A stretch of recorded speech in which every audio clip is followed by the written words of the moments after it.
Durante siglos, la Iglesia definió los 7 pecados capitales como los vicios que llevan al alma a la perdición. Más que simples faltas, eran considerados las raíces de todos los males humanos. Hoy conoceremos el primero y más grave de todos, la soberbia. ¿Qué es la soberbia?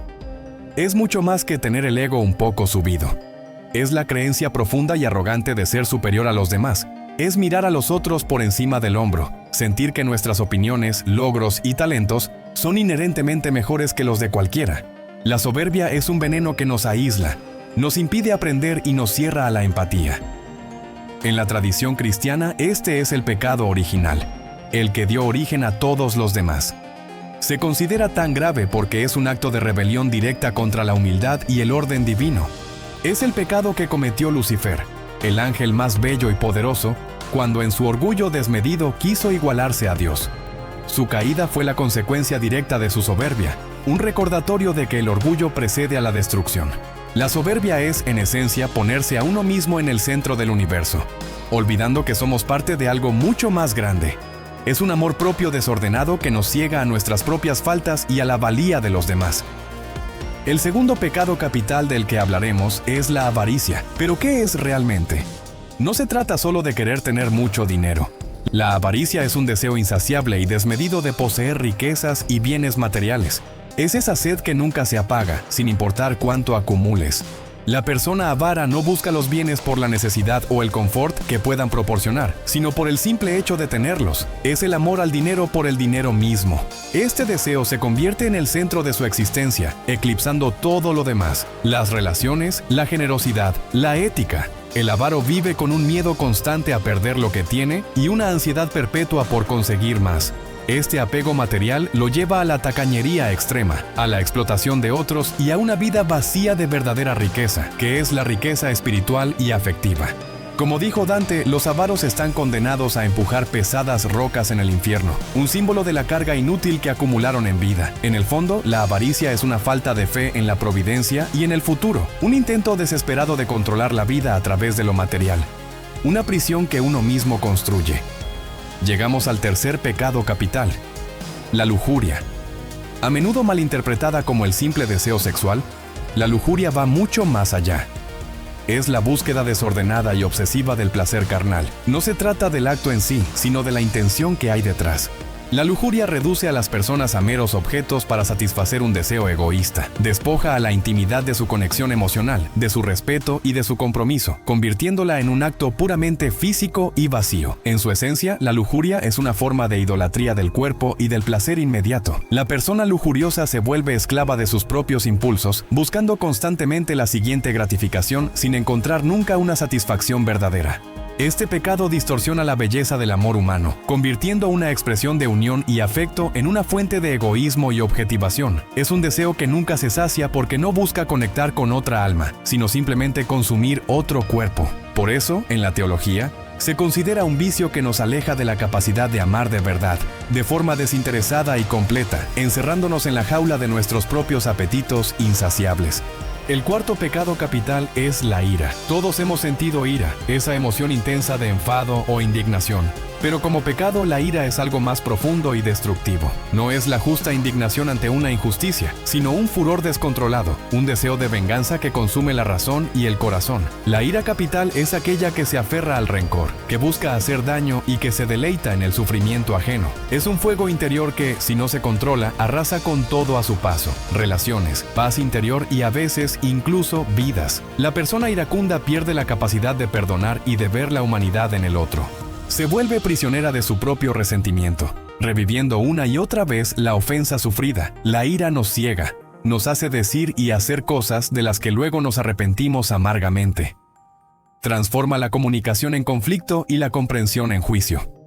En la tradición cristiana, la ira es vista como una locura temporal, un momento en el que el alma pierde el control y se deja llevar por sus instintos más bajos. Es un veneno que, aunque dirigido hacia afuera, termina por destruir a quien lo alberga. El quinto pecado es uno de los más conocidos, la gula. Pero no se trata solo de comerse un postre de más de vez en cuando. La gula, como pecado capital, es el deseo desordenado por el placer conectado con la comida y la bebida.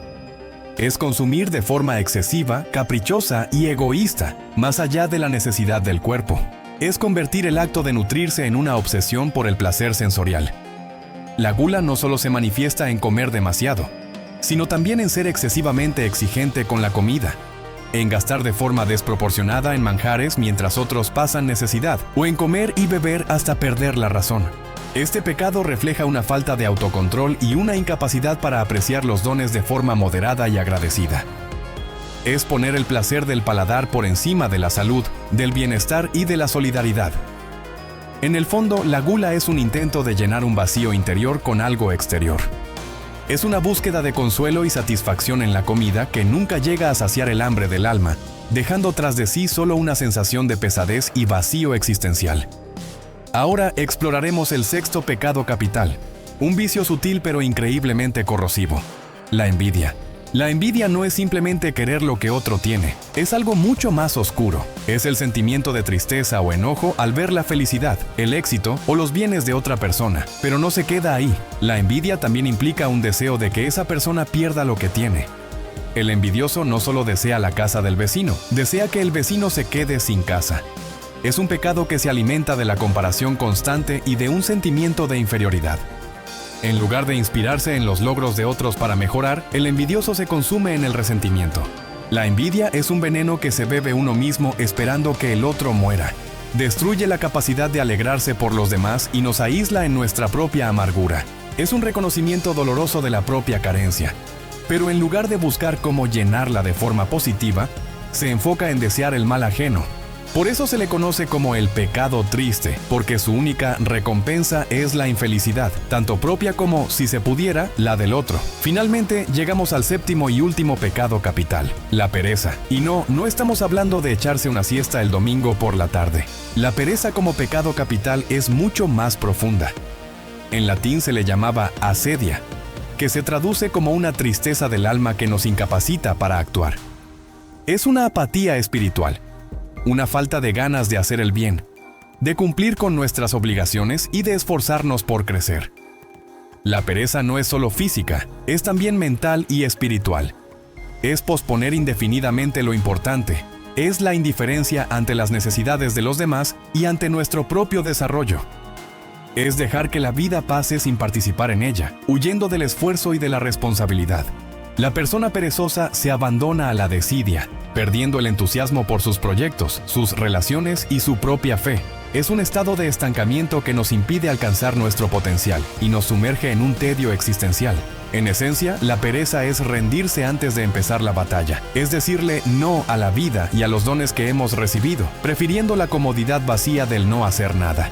Así, más que una lista de prohibiciones, son un mapa de las debilidades humanas, inclinaciones que, llevadas al extremo, nos alejan de nuestra mejor versión y nos impiden conectar con los demás y con un propósito más grande. Reconocerlos no es un ejercicio de culpa, sino de autoconocimiento. Es el primer paso para cultivar las virtudes opuestas: la humildad, la generosidad, la castidad, la paciencia, la templanza, la caridad y la diligencia. Entender estas sombras nos ayuda a buscar la luz. Gracias por acompañarme en este viaje a través de la naturaleza humana. Si te ha gustado este contenido y quieres seguir explorando temas fascinantes como este, no olvides darle me gusta, suscribirte al canal y activar la campanita para no perderte ningún video.